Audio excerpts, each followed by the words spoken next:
Hello friends, welcome to defence matrix. तो पाकिस्तान द्वारा officially ये क्लेम किया गया है कि ये J-31 फाइटर चाइना से लेने वाले हैं, जो कि चाइनीज़ 5th जनरेशन फाइटर है और खाली एक्सपोर्ट के लिए ही है। J-31 का एक वर्जन जो कि J-35 कहा जाता है, ये भले ही पीपल लिबरेशन आर्मी नेवी द्वारा इस्तेमाल किया जाएगा, पर J-31 फाइटर ये खाली एक्सपोर्ट के लिए बना रहे हैं। तो सवाल यहाँ पर ये उठता है कि ये फाइटर अगर 5th जनरेशन है तो चाइना के फ्लैंकर से अच्छा होगा, J-10 से अच्छा होगा। तो चाइना द्वारा 4 और 4.5 जनरेशन एयरक्राफ्ट प्रेफर किए जा रहे हैं और J-31 एक्सपोर्ट के लिए रखा जा रहा है, ऐसा क्यों? और ये चीज़ भी हमने देखी कि पाकिस्तान की साइड से कई लोग ऑफेंड हो गए जब हमने ये कहा कि जो इनका J-31 होगा इसको इंडिया के रफाल काउंटर करने में सक्षम होंगे। इसके पीछे रीज़न ये है कि जो J-35 है ये ट्रू सेंस में 5th जनरेशन नहीं है। ये एयरक्राफ्ट प्योरली एक्सपोर्ट के लिए बनाया जा रहा है, ऐसी कंट्रीज़ के लिए जो कि 5th जनरेशन प्लेटफॉर्म्स को अफोर्ड नहीं कर सकते। तो यहाँ कई शॉर्टकट्स लिए गए हैं प्राइस कट करने के लिए, और ये शॉर्टकट्स इस एयरक्राफ्ट की कैपेबिलिटी को भी अफेक्ट करते हैं। तो 5th जनरेशन प्लेटफॉर्म लो विजिबल खाली लोअर आरसीएस की वजह से नहीं होते। यहाँ पर इंफ्रारेड सिग्नेचर भी लोअर होता है, फ्यूल कंजम्पशन भी कम होना चाहिए, जिसके लिए सुपर क्रूज की कैपेबिलिटी काफ़ी ज़्यादा इंपॉर्टेंट होती है। साथ ही साथ सेंसर्स जो होते हैं ये भी नेक्स्ट जनरेशन होते हैं, और नेटवर्किंग कैपेबिलिटी भी एक इम्पॉर्टेंट फैक्टर यहाँ पर होता है। J-31 के केस में जो शॉर्टकट्स लिए गए हैं इसमें सेंसर्स के साथ कॉम्प्रोमाइज़ किया गया है, इंजन के साथ कॉम्प्रोमाइज़ किया गया है। डिज़ाइन भले ही ऐसा रखा गया है कि जो टोटल रडार क्रॉस सेक्शन है ये कम रहे, वेपन्स भी इंटरनल यहाँ पर कैरी करने की क्षमता दी जाएगी, पर सेंसर्स और इंजन के साथ कोई सिग्निफिकेंट प्रोग्रेस नहीं है। बेसिकली आप इसे JF-17++ एयरक्राफ्ट कह सकते हैं। और ये खाली कहने की बात नहीं है, बल्कि एक वीडियो भी निकल कर सामने आया है लेटेस्ट J-35 फाइटर का, जिसमें क्लियरली देखा जा सकता है कि जो इंजन्स हैं ये अपने सिग्नेचर स्मोक को रिलीज़ कर रहे हैं, जो कि RD-33 सीरीज़ के इंजन में देखी जाती है और RD-93 इंजन्स में भी है, जो कि JF-17 में इस्तेमाल किए जाते हैं।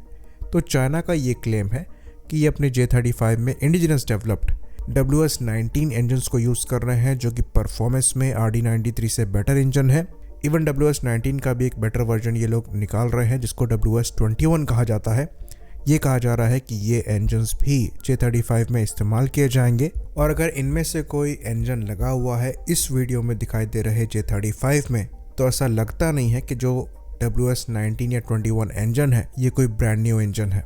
ये चाइनीज़ वर्जन या फिर चाइनीज़ कॉपी हो सकता है RD-93 इंजन्स की, क्योंकि जो स्पेसिफिकेशंस हैं ये काफ़ी क्लोज है RD-93 के, और जिस तरीके से स्मोक दिखाई दे रही है ये भी एक सिग्नेचर फीचर है RD-33 सीरीज़ के इंजन्स का। MiG-29 ऐसी स्मोक प्रोड्यूस करते हैं, JF-17 द्वारा ऐसी स्मोक प्रोड्यूस करी जाती है। तो ये किसी भी तरीके से नेक्स्ट जनरेशन इंजन नहीं है। Even with in visual range में ये एयरक्राफ्ट को ईजिली विजिबल बनाते हैं, जो कि सारे स्टेल्थ के फीचर्स को मात देता है। तो WS-19 इंजन्स के साथ आप इसे 5th जनरेशन प्लेटफॉर्म नहीं कह सकते।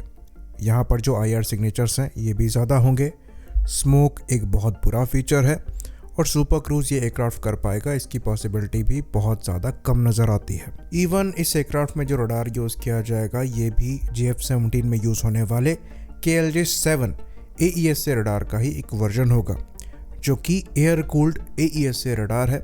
और क्योंकि ये एयर कूल्ड AESA रडार है तो परफॉर्मेंस में अपनी क्लास के AESA रडार से नीचे ही आता है। तो J-35 के साथ हम ऐसा कहेंगे कि पाकिस्तानी एयरफोर्स को ज़्यादा उम्मीदें नहीं लगानी चाहिए।